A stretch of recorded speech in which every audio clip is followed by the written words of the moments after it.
अस्सलाम अलैकुम। आज हम एक ऐसी चीज़ के बारे में बात करने वाले हैं जिससे हम सबका वास्ता पड़ता है, जीएसटी। ख़ास तौर पर वो उलझन जब हाथ में बिल आता है और समझ नहीं आता कि इसमें असल कीमत कितनी है और टैक्स कितना। चलें इसको आसान बनाते हैं। फ़र्ज़ करें आपके हाथ में 11,800 रुपये का एक इनवॉइस है। साफ साफ लिखा है टोटल अमाउंट 11,800। लेकिन सवाल ये है कि इसमें से चीज़ की असल कीमत कितनी है और हुकूमत को टैक्स कितना गया। ये एक बहुत आम सवाल है और आज हम इसका बिल्कुल ठीक ठीक जवाब निकालना सीखेंगे। और ये कोई छोटा मोटा मसला नहीं, ये रोज़मर्रा की ज़िंदगी का एक चैलेंज है। अच्छा, तो पहली नज़र में क्या लगता है? सीधी सी बात है ना, अगर 18% टैक्स लगाए तो कुल रकम में से 18% माइनस कर देते हैं, असल कीमत आ जाएगी। बहुत मंतकी लगता है, लेकिन क्या ये तरीका वाकई सही है? चलें देखते हैं कि ऐसा करने से होता क्या है। और बस यहीं पर अक्सर लोग गलती कर बैठते हैं। चलें इस आम गलती को ज़रा गौर से देखते हैं ताकि हम इसे कभी ना दोहराएं। तो देखिए, गलत तरीका क्या है। हम 11,800 का 18% निकालते हैं और उससे कुल रकम से माइनस कर देते हैं। जवाब आता है 9,676 रुपये।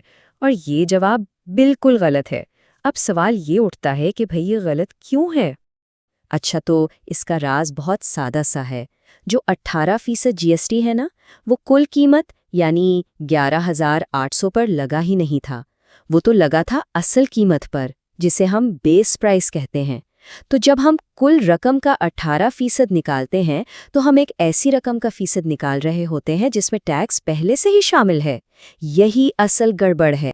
तो अब जब गलती समझ आ गई है, चले अब इस सही फॉर्मूले की तरफ चलते हैं जो हमेशा, जी हाँ हमेशा आपको सही जवाब देगा।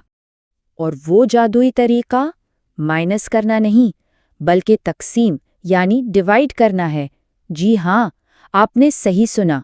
बस कुल रकम को 1.18 से डिवाइड कर दें। ये इतना सादा फॉर्मूला है और ये कभी गलत नहीं होता। तो चलें करके देखते हैं। 11,800 को जब हम 1.18 से तकसीम करते हैं तो जवाब आता है पूरे 10,000 रुपये।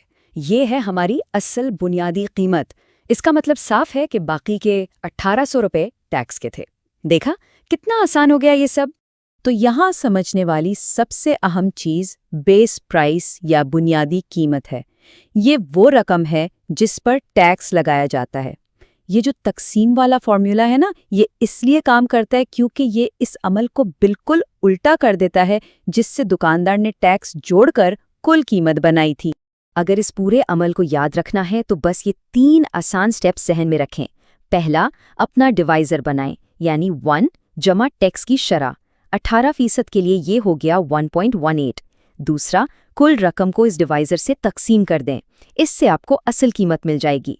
और तीसरा, कुल रकम में से असल कीमत को माइनस कर दें और ये आ गई आपकी जीएसटी की रकम। बस। बहुत खूब, अब आपकी ये अहम हिसाब तो सीख गए हैं। चले अब आपकी जीएसटी की समझ को थोड़ा और बढ़ाते हैं और कुछ मज़ीद काम की चीज़ें देखते हैं। अब ज़रा इसका उलट सोचते हैं, यानी टैक्स शामिल कैसे किया जाता है। ये वो तरीका है जो ज़्यादातर बिजनेस इस्तेमाल करते हैं। वो असल कीमत यानी बेस प्राइस से शुरू करते हैं, जैसे कि 10,000 रुपये। फिर उस पर 18% टैक्स निकालते हैं जो बना 1,800 रुपये। और आखिर में इन दोनों को जोड़कर कुल इनवॉइस बन जाता है, यानी 11,800 रुपये। ये सीधा हिसाब है। अच्छा, आपने 2 लफ्ज़ अक्सर सुने होंगे, जीएसटी इंक्लूसिव और जीएसटी एक्सक्लूसिव। इनमें बिल्कुल कंफ्यूज नहीं होना। एक्सक्लूसिव का मतलब है कि कीमत में टैक्स शामिल नहीं है, वो अलग से लगेगा। और इंक्लूसिव का मतलब है कि जो कीमत बताई गई है टैक्स इसके अंदर ही शामिल है। बस इतनी सी बात है। ये बात भी बहुत अहम है कि जीएसटी हमेशा 18% नहीं होता। इंडिया में अलग अलग चीज़ों पर अलग अलग टैक्स रेट हैं जिन्हें स्लैब कहते हैं। कुछ चीज़ों पर 5% है, कुछ पर 12% और कुछ लग्जरी आइटम्स पर 28% तक भी है। लेकिन अच्छी खबर ये है कि जो फॉर्मूला हमने सीखा है वो इन सब पर काम करता है। चलें जी, अब इस सारी बात को समेटते हैं। यहाँ एक छोटी सी चीट शीट है जो आपके बहुत काम आएगी। इस टेबल में वो सारे फॉर्मूले हैं जिनकी आपको ज़रूरत पड़ सकती है, चाहे असल कीमत से कुल कीमत बनानी हो या कुल कीमत से असल कीमत निकालनी हो। सब कुछ यहाँ है। ख़ास तौर पर ये आखिरी फॉर्मूला देखें जिससे आप कुल रकम से सीधा सीधा टैक्स की रकम निकाल सकते हैं। बहुत कारआमद है। और आखिर में एक प्रो टिप, फॉर्मूले का असूल नहीं बदलता, चाहे टैक्स रेट कुछ भी हो, बस अपने डिवाइजर को रेट के हिसाब से बदल लें। अगर 5% जीएसटी है तो 1.05 से तकसीम करें, 12% है तो 1.12 से, और 28% है तो 1.28 से। है ना आसान? तो अब जब आपने इनवॉइस के पीछे का हिसाब किताब समझ लिया है, तो माली मामलात में अगला कदम क्या होगा? ये छोटा सा इल्म आपके बजट बनाने और पैसे बचाने में किस तरह मदद कर सकता है? इस पर ज़रूर सोचिएगा।